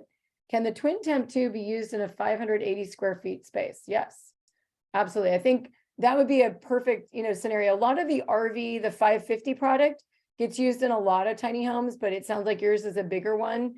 So one of the best things, Eric, if you could grab the Precision Temp link and then put it in the chat. It's already above, never mind. It's already there. They would be happy to answer those questions specifically about your square footage. So that would be amazing. And then let me see if I have any other, what uses the most energy, the wattage of the stove. So going back to that question regarding Univix, what uses the most energy of wattage, the stove? Actually, it's the heating of the water, and the stove is the propane. So it's really a heating element, anything that needs to transform electrons into heat. So we talk about the heating of the air, the water, and what do you call it? The space. Sorry, the air, the water, and the food. Thank you. That all of those use a certain amount of amperage, which require more solar, which require more batteries. All of those things. You can actually get up to about a $50,000 system if you do everything electric. I know there's states like California, it's kind of driving me a little crazy, that's just like spearheading towards all electric. And all of us that are in the off-grid solar world are like, well, let's see how that goes. How many people are going to like, yeah, I'll pay 50K or, more like 80K for my tiny home and 50K for my solar. They had rolling blackouts because of so much of the direction that they're going with regards to electric vehicles.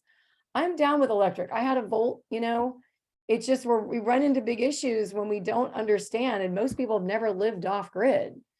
I mean, Eric and I lived off grid, and we let the mini split that was air conditioning our home in Texas stay on once after the sun went down. What happened at around 10 p.m.? The whole power went out, and it didn't come back on until 9 in the morning. It's just a reality when you live within your means or live outside your means. When you live on the grid, I can go over there and I can darn well depend on that light going on or this video going on, whatever. But if I go over and use the hair dryer for only 15 minutes and I turn on the toaster and now I'm cooking, you're going to need a much bigger system. And that just costs more money. Even with the carbon battery, it gets bigger. Okay, so let me see if there's any other. How much propane do these use? Is standard RV 35? Yes, it is sufficient. Eric, we use, us two probably once every few months did we change out a tank. Would that be accurate, Eric? Yeah, a bunch of times a year, we would go get 1 or 2 tanks. We always had a tank backup, so it kind of kept it even. And the propane that is like the refilling system is a little more cost effective than the propane bottle exchange, which is the other way to get propane. Absolutely. So I want to shine a little light on, let's see. I'm just curious, did Gold Heat join us? Anyone from Gold Heat? Calling Gold Heat. Okay, not yet. So I'm going to just jump to these guys and show a quick video on this. There we go. Hey there, it's Lindsay, the Okay. Tiny Home Lady. We're here at the Go Tiny, at the Tiny. Okay, sorry about that. I'm learning this little system. Oh, now I have to watch an ad. Lindsay, we can see you, but we can't hear, we can hear it, but we can't see you. You can't see it yet. That's okay. I'm trying to find it. I was trying to be sly, but it wasn't working yet. So I'm going to pass the little wonderful ads and share with you one of my favorite products that I wish I had had in our tiny home is a product. Oops, that is how I got onto a movie. I don't know. Okay. I am not having, there we go. Okay, now I'll share my screen. So what's really cool is we hired a videographer and they took us into the video world. And so I give people a whole overview of the Go Tiny showcase, but I'm probably going to skip through and give you the view of a couple products. Starting with Nature Loo, composting toilet. Isn't it amazing? Yeah, everyone needs to do what they need to do, right? So with this toilet, porcelain, beautiful, sleek design, and you do what you do, and it goes into the bin away underneath the tiny home. So the smells, everything is vented, and you're able to do what you need to do on your own property in your own way. I think I said do a few times. Okay, and now I want to zip ahead to get that out of the way. We talked about Univix. Here we go. Okay.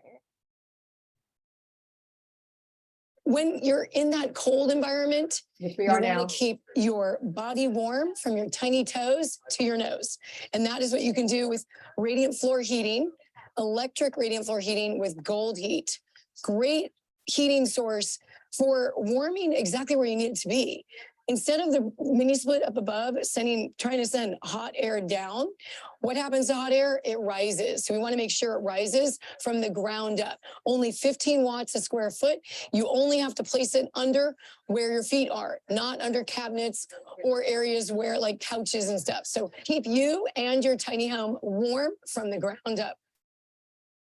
Okay, so that is the radiant floor heating with gold heat. Anyone get excited about having your feet warm in the cold environment? How many of us live in homes right now with radiant floor heating?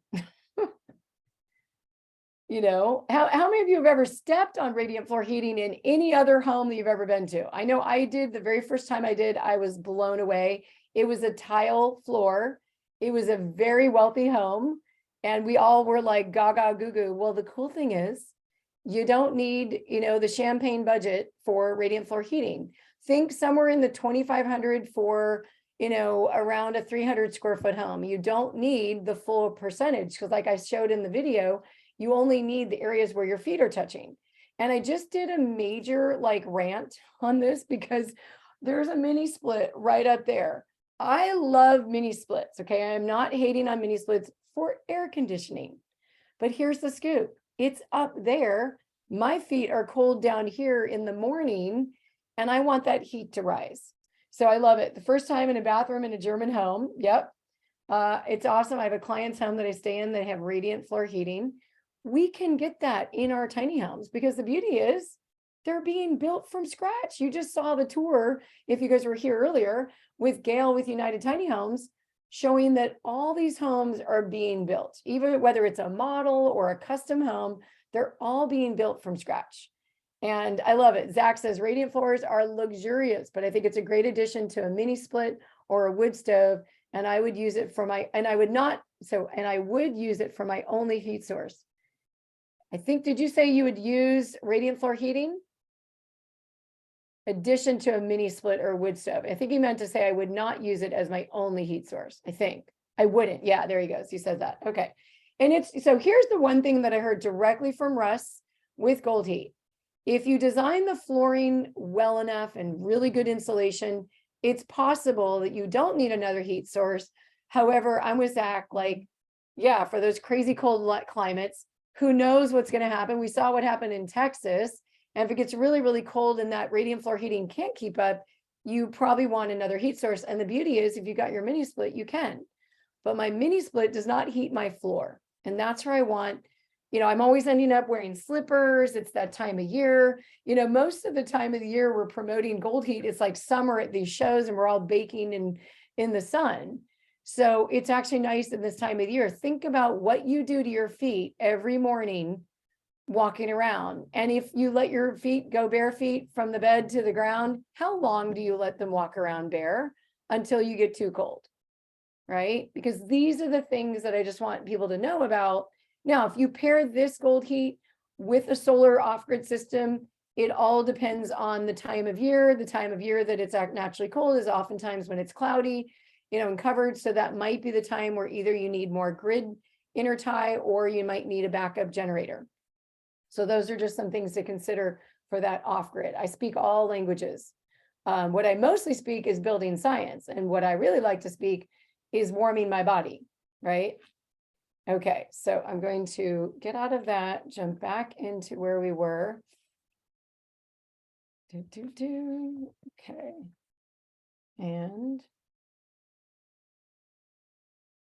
I'm going to open up for Tiny Freedom. Eric, are you ready? You have your own slides ready?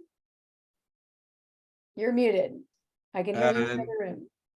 Not ready with my slides. Are you I available? do. Oh, I do. Yes. Here we go. I'll do it. All right. Mr. Tiny Freedom, who's ready to build wealth beyond the tiny home? Yes. Anyone? Build wealth beyond the Anyone? tiny home. This is it's sort of like Lindsay and I are hypothesizing. What do you do after you start saving all that rent that you were spending on before with a house that was too expensive in the wrong area, too much? And we thought, you want to build towards retirement. Retirement's going to happen, or you hope it's going to happen.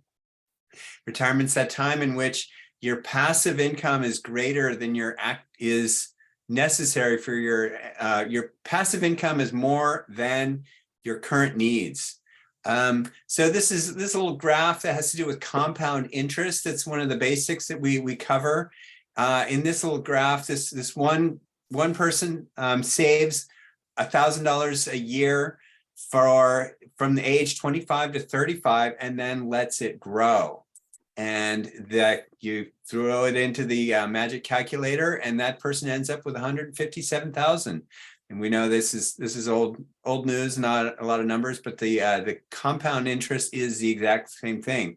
The second person starts at age 35, goes all the way to age 65, and yet never catches up with that early investor. So it shows the importance of starting early and staying steady.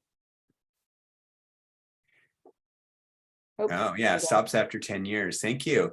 Diversification. We talk about diversification, which is not putting all your eggs in one basket. That's having your assets spread out among a variety so that the ups and downs, the risks of different categories is spread out, and therefore most likely you will have a comfortable retirement if we follow these steps.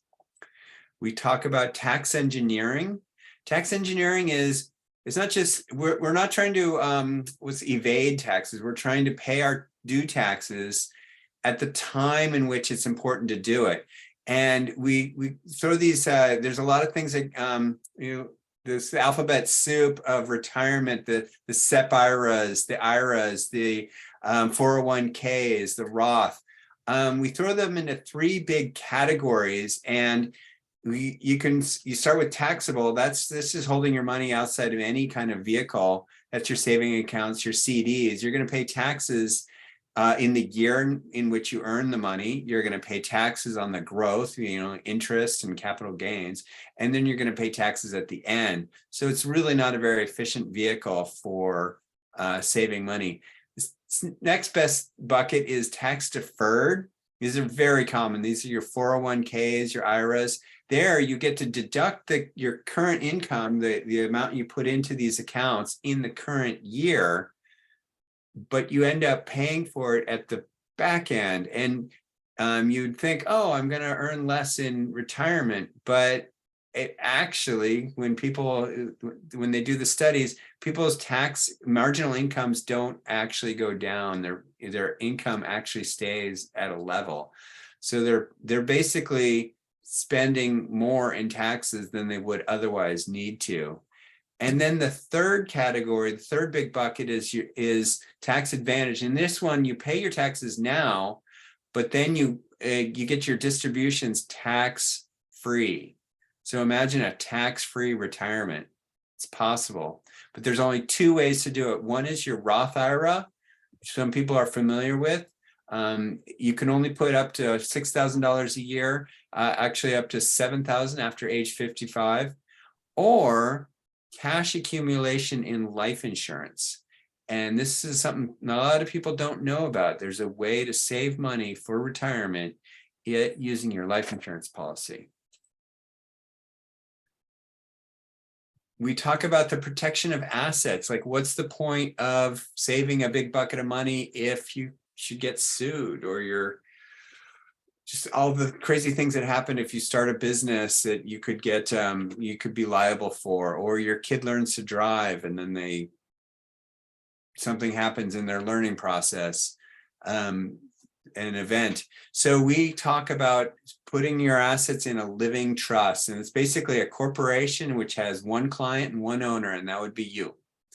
And it helps protect it from liability and from probate. That's really important, is avoiding probate. Probate is, just to let people know, it's like the DMV of the judicial system. It's a process. It takes a while. It's not very personal, and judge, you don't really want a judge deciding what your benefactors are going to get.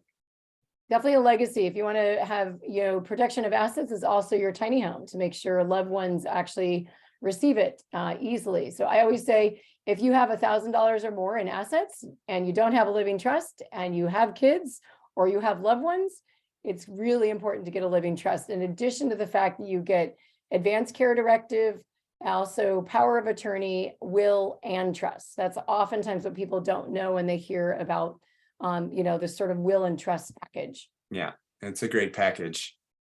And finally, we help our clients by helping them find their financial independence number, or FIN. That's that number that I mentioned before. It's that number in which your passive income, your mailbox money, what you are earning without doing anything, becomes more than your current needs. And that means that you are financially free to do what you want. You can keep working, sure. You can volunteer your time, you could help a youngster, you could start a new business, you could spend more time with your grandkids, travel in a tiny house. That's that number at which you are free to choose. And I want to offer people a complimentary financial needs analysis. I start with first a 15-minute financial discovery call. That's where we meet each other. You find out my style, I find out what your styles are. I'm going to offer a financial education. I'm going to talk a little bit more about those buckets. I'm going to be more specific about what kind of things are available in the market.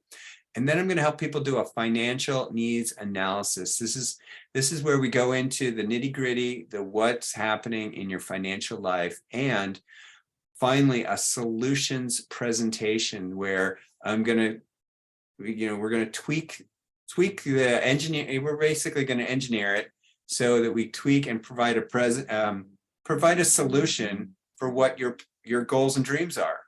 So what's the point of a goal and dream if you're not working for it and working towards it? Thank you, And Eric. so I hope people got that QR code, and I will put it in the chat. And thank you so much for the moment of tiny freedom. Yay. And actually we have a question. Isn't a trust for probate avoidance and not for liability protection? Corporations, LLCs, insurance. Yeah, I think you were mentioning liability, Eric. It's for both.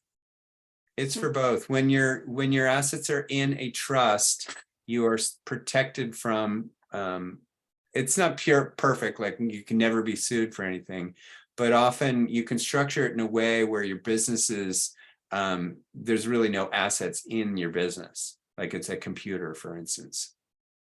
I do want to mention, Megan said, I would love the 8% these days. Absolutely. One thing that's going on is our tiny home. This is sort of a little sneak peek into what's to come in 2023 for me with the Go Tiny Academy. I've had the academy largely directed, really from my perspective out.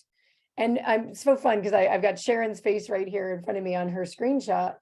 And it's great because for us, we went from our own experience of our builder going out of business and then turned around and said, you know what, let me help other people. And Sharon was one of my very first clients that said, yes, help me. I'd like to be guided. And she had a lot of knowledge around her home and education. And then I brought mine together and now she's very close to having her home not completed because she's going to get a home that's in what they call a dry-in state, where you've got the roof, the windows, the siding all installed, and then the interior, she's going to actually finish it on her own with a group of people as well that she project manages, because she just really wants to have her own hands in her own home, which I think is really cool. Yay, congratulations, Sharon. I think she's pretty close. I don't know, Sharon, you want to come off and unmute yourself and let us know where you're at in the process? Yeah, it's close. The windows are still holding it out. Still haven't got the windows. That's pretty So- classic right now in this whole industry, unfortunately. But that's the only thing. Once they're here, I'll have it in like 3 weeks. So And then you are going to take it on and you're going to actually have it in Washington where you're going to then complete it, right? yes, yes, I love it. I'm so gotta take excited. And pictures. yeah, I will. I'm so excited. So really it was from the experience of working with Sharon, but it kind of comes back to the 8% comment. From our home having our builder go bust and then us finishing it, we really figured out, one, it was too big, right? We were the classic people that drive around to these shows and all those things.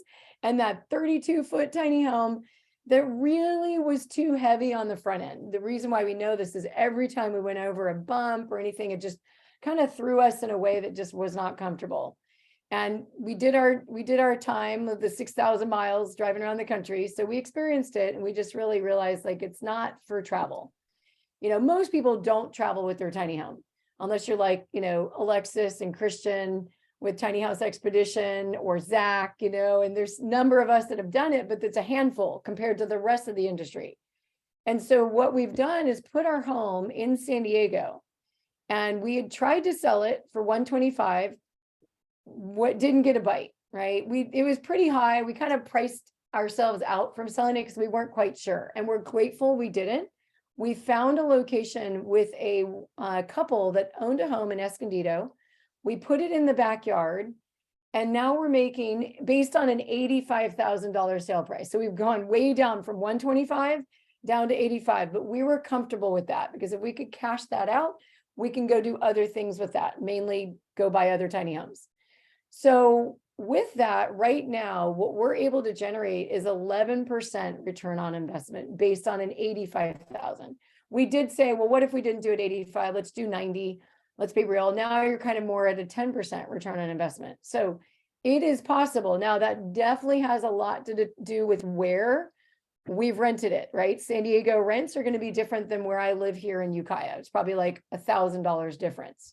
Actually, no, I've actually heard it was more in the, I think you can do more like 1,300 here, maybe 1,500, just depends on the amenities that you're in. So I do want to mention in regards to this whole investment and strategies, because I'm one of those people that constantly gets like pieces of my heart gripped when I hear people wanting to live somewhere, but the biggest challenge is the land, right? Straight up. That's a big reason why THIA is so much about doing the work we're doing, is that we have this, thing around building standards, and you can't live in RVs full time, but, and then there's the wheels on these tiny homes, and then there's land that has been zoned way back in the ages when, redlining and segregation and racist practices were practiced that turn now into zoning laws. And so we've got a lot of fixing to do around our culture and our country and how we house people. And it is the tiny home industry that I consider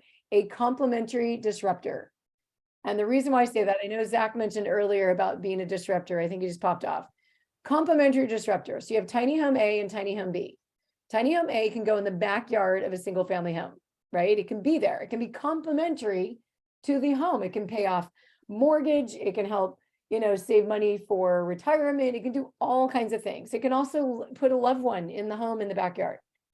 Or in cases like Placer County, or soon Santa Cruz, or soon Mendocino County, I know Spur, Texas, and California City, and possibly unrestricted area around the country, you can actually choose, instead of buying this big 2,000 square foot home, you could choose to put a movable tiny home on the property. Now, that list was quite short in terms of what was possible, but that's where I call it a complementary disruptor, because it's both complementary to the housing world, but it's also a disruptor to what we're used to. So, all right, let me see. Megan says, wish that the cities would understand the tiny homes are perfect for short-term rentals and they don't take away from housing stock. I agree. So what I'm going to do now is share with you more about, the organization that pretty much gave me so much more of what I know around building standards, zoning laws, all of that. And that is the Tiny Home Industry Association. So, oh, Zach, you're still there. All right, cool.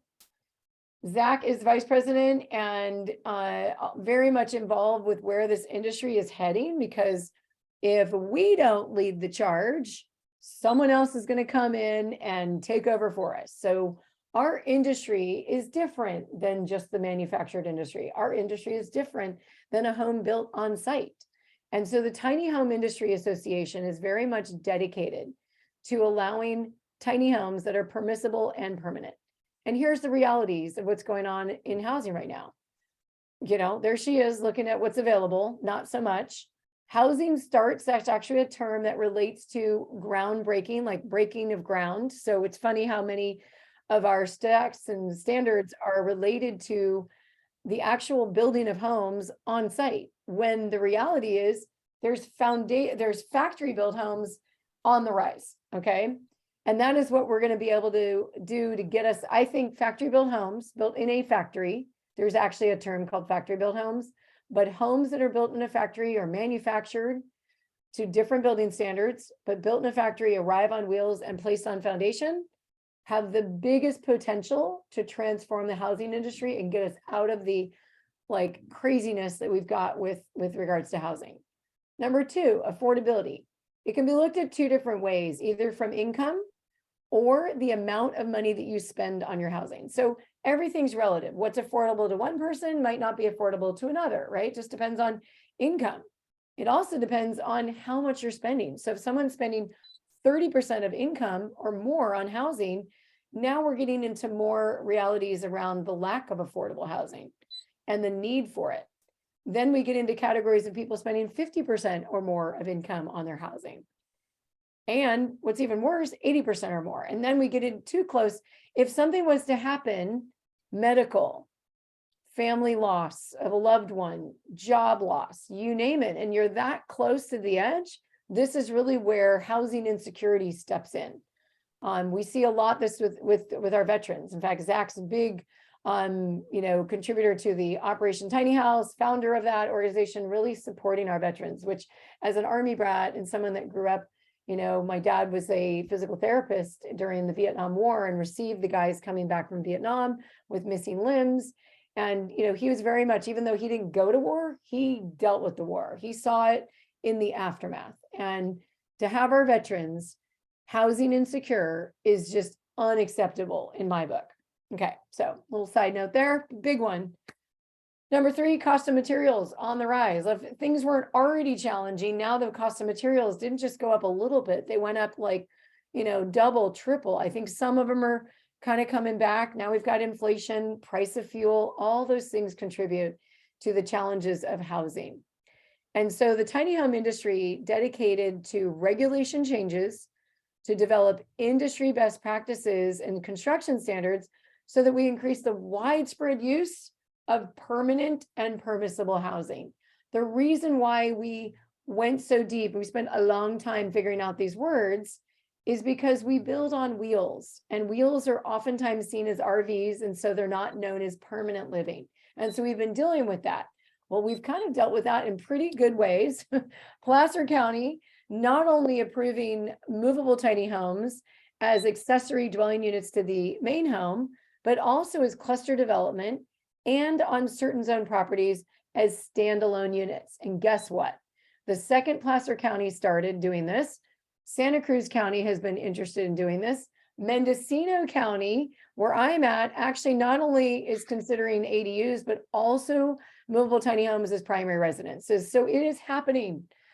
The reason why it's happening so much faster in California, these 3 letters right there, accessory dwelling unit. Now, I will say, Zach is here. He's worked very hard in Washington to actually get his own county to get approved. I know it's been met with challenge. I'm not sure where it's at. Zach, I don't know if you're still here. He might still be in the restaurant, so I take it back. He got cut off, but he's back. All right. He's been working at it. So maybe if you have a chance to let us know in the chat where things are at in Washington. I know, I track a lot of what's going on in my own backyard here in California, but it's so important to realize, who is doing what they're doing. So there's the QR code. Let me, didn't hit save. Hey, Lindsay, can you hear me? Yeah. Yes, I can. Okay, I'm out of the restaurant. Cool. I'll show you how funny it is where I am. Oh, geez. Hi, guys. Hi, Zach. It's cold. I'm in Ohio. That's the highway. There's my hotel. This is about the extent of my life right now. Washington State is a very unique place in terms of we have these weird laws. Oh, we got weird laws. There he is. Or can be built to standards that are any less than Washington State energy codes and building codes. And so that's kind of, it's thwarted our efforts to replicate what has happened in California. Because California doesn't have any kind of state stipulation that like specifically local municipalities can and can't do. The second, but I am working through it, and we actually have one of the women that was a state representative who was kind of part of my You're breaking up a some little of bit, these Zach. policies pushed through in Whatcom County. Am I breaking up? A little bit. I'm sorry. Anyways, my main the person that's trying to help this the most just got elected to the state senate, so that's a huge win. Yay.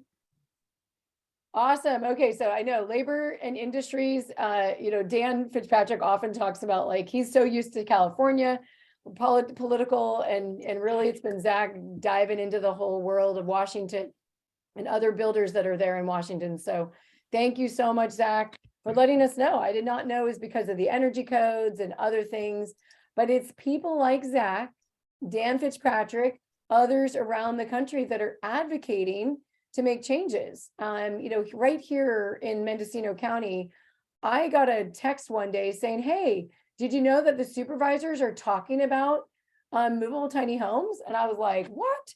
Got on the live feed. It was because of Placer County. It had been for a few years that the Supervisor Williams, which is the chair of Mendocino County, kept saying, hey, why don't we get movable tiny homes? And the other supervisors, I kind of know which one now, were telling them, nope, state of California doesn't allow it. Wrong. In fact, anyone that wants to amend their local ordinance has to at least get approval by the state. So the state of California is 100% behind movables. When Placer County, LA, San Jose, Humboldt County, we're all getting approved. Supervisor Williams is like, there's no way that the state would not approve this. Sure enough, the second that he found out all these other ones were doing it, he just put it on the agenda. He didn't know me. He didn't know Dan. And so when I saw this thing happening in front of my eyes, like literally 4 miles down the road, I immediately picked up the phone, told them we've got everything you need, from briefing documents to, the things that you need to know about. And one of the other cool things about the state of California is we have these regional housing needs allocation called RENA. They're affordable housing numbers that every city and county have to meet if they expect to get money from the state, which usually every city and county gets money from the state. And they're all not meeting their numbers. Like horribly low. I think Ukiah is like one of the exceptions because they just built a bunch of apartment homes. We just found out that movable tiny homes now get to meet RENA standards, meaning they can check off the backs if movable tiny homes go in backyards as ADUs, cluster development, or zone property in Placer. In most of the places, it's only ADUs. I say this for anyone across the country because I know we've got people all represented here. If you're in a state that does not have the accessory dwelling unit ordinance, that may be the first recommendation. It might be a county or a city that approves it, right? It's awesome if the state could do it, but those are bigger, governments to deal with versus local. I'm surprised time and time again, like I did not know one of our builders is in Columbus, Ohio. Columbus allows ADUs, but not the whole state of Ohio. So you really have to know from your own jurisdiction where it's allowed. State of Washington, Oregon, and California all allow accessory dwelling units, but back to what Zach said, it has to be built to certain energy codes in Washington. Okay, so that's oops, I didn't want to check on that.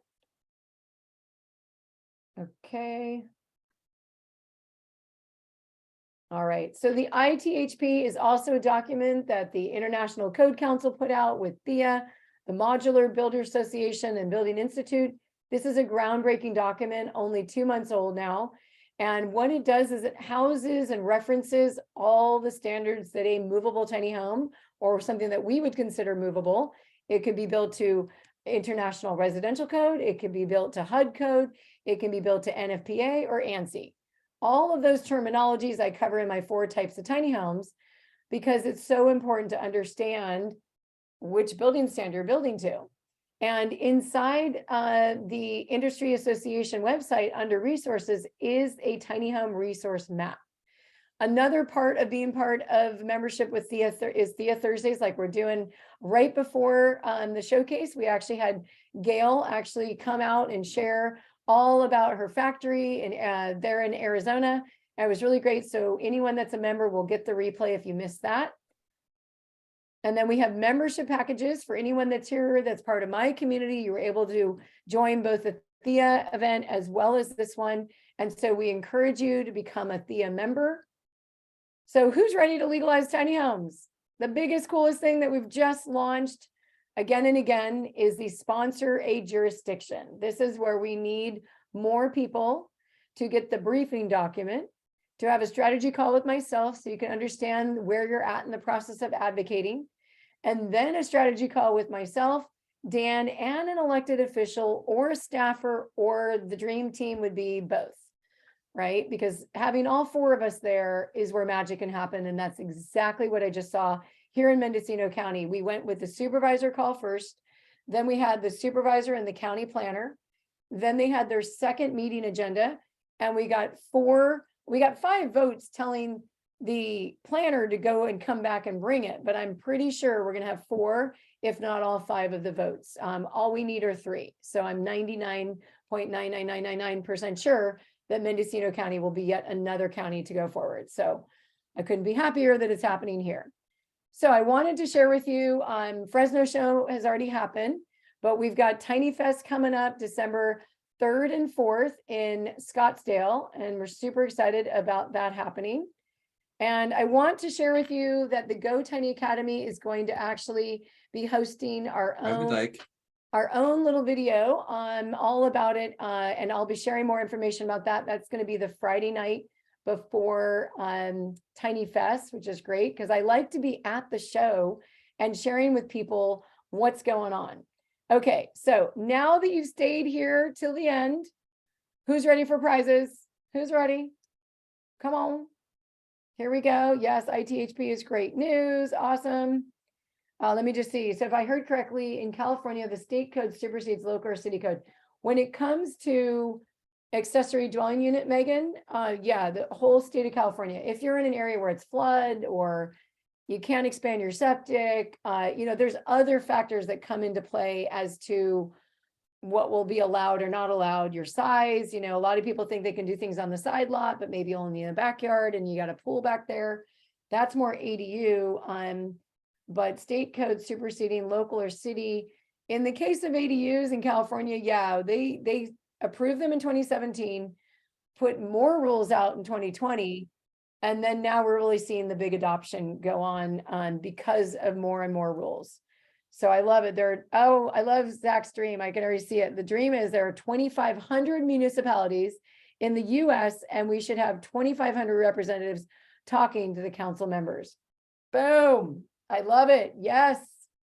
So you can see it. Like, THIA cannot do this on $25 membership fee a year and even $100 for commercial members. We have loved the membership that we've driven, but to get the kind of momentum that's already, you heard what happened in Mendocino County. It didn't even need me and Dan. It already happened because of the snowball effect. But if there's people to help move it along with the right kind of documentation, and Dan brought in at the right time, because there is a timing and there's a certain research to this whole thing. And we used to just talk about advocacy. Early days, that's all we talked about. Now people are talking about community development, investing, building out, villages, all that kind of stuff. That's really what I'm working on within the Go Tiny Academy. I'm going to come out with a real estate investment edition of the Academy. That is right. I have attracted a developer with 130 properties in the state of California into my cute little Go Tiny Academy, which was only designed for individual buyers early on. But the reality is I'm a real estate investor. I've flipped houses, big homes, did the whole thing. I only want to be involved in small home movement. That is homes that are 1,000 square feet or less. So I love it. Interested in the investment. We will be launching. I already have the real estate. So if you're on my list, what I can share with you, Eric, can you put in the Tiny Home Lady again? And then also my discovery call link. Anyone here, get on a call with me, because every person's situation is different. And if you want to do more advocating, we are ready. I feel like we have reached a point of no return, right? This is no longer a fad. We are no longer having to push the ball up the hill. I will say we want to attract the champions, right? The people that are out there saying, we'd love to work with you. We are exhausted. We can't build enough homes fast enough, and we surely aren't building the ones that are affordable. If they speak anything like that inside the cities, you want them to come on with both Dan and myself to really understand more about what's possible. So we're looking for sponsors of jurisdictions. All right, now we're going to do the prizes. Dun, dun, dun. Prize number 1 is the 15-minute discovery call, because I don't give that out. I used to give that out freely online to anyone. I only provide that when I'm in person. Now I consider virtual in person as close as we can. And also when I actually go and speak on stages. So people do not get that outside of, being in person with me. So schedule the call, because it's super awesome. We have a lot of fun, because I get right to I'd like to hear backstory, but I also want to get right to what are some of the challenges, or what are some of the dreams and the goals, so we can get you there fastest. Okay. Prize number 2 is the Go Tiny Academy. Okay. So with that, what's my question of the night? I like to kind of pop these out.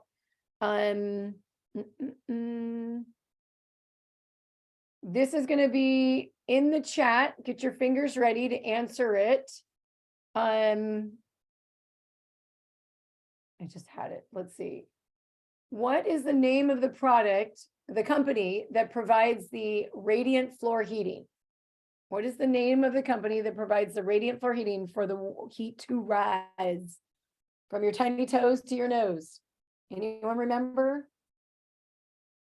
For the grand prize of the Go Tiny Academy, in the chat, the name of the company, Gold Heat. Boom, Nino and Victoria. You have won a seat in the Academy. It's a 2-year access, and you can always upgrade to the VIP. That's where you get more of me, but you'll definitely get all the gems and the great education that I provide inside the Academy. And I'm super excited. Thank you, Zach. Way to go. The Tiny Home Lady. Keep spreading your message. I believe the world will soon start to respond, and the momentum will be phenomenal. Thank you, Zach. I really appreciate it. Thank you to all the people that have been doing this before me, right? Zach was totally out there ahead, and same with our fearless board member, Alexis. And when I came in, I was like, I'm so excited. I had a bit of fame moment. And they're like, well, I'm excited you're here, because we can't all do this by ourselves, right? We've got to do this as a community. It is literally a community that so many people want to create. Time and time again, I want a tiny home village. I want a tiny home community. It's because we've been living in this society that's kind of cookie cuttered us up, right? And now we're having more multi-generational family housing. Put a home in the backyard, put, you know, the loved one, grandma, grandpa, mom, dad, kid that hasn't launched yet. All of this is possible because of the tiny home movement. So big shout out to Jay Schaefer, the godfather of tiny homes, for getting us all here, and everybody that has contributed thereafter. Schedule your call with me. Super excited for joining. Thank you all for joining the Go Tiny Showcase, and we'll be doing it next month. What do you guys think of the doubleheader? I know Jay Schaefer, right? He's in Sebastopol, and I know someone else, Shelly earlier. I don't know if she's still on. I don't see her name. There's interest in Sebastopol to be an advocate for tiny homes. So anyone that feels like they're passionate about doing something in their own area, but they don't like, I can't do it all. You're not alone. We got you. We got you in spades. We just have to get you to talk to the people that need to get on the phone with Dan, right? There's a gatekeeper here, and we need him in front of the people that can make those decisions, and you don't have to do it alone. So awesome, everyone. Let's go make our dreams happen. Let's go tiny and have a great night. All right. I need music. Have a wonderful night. Bye, everyone.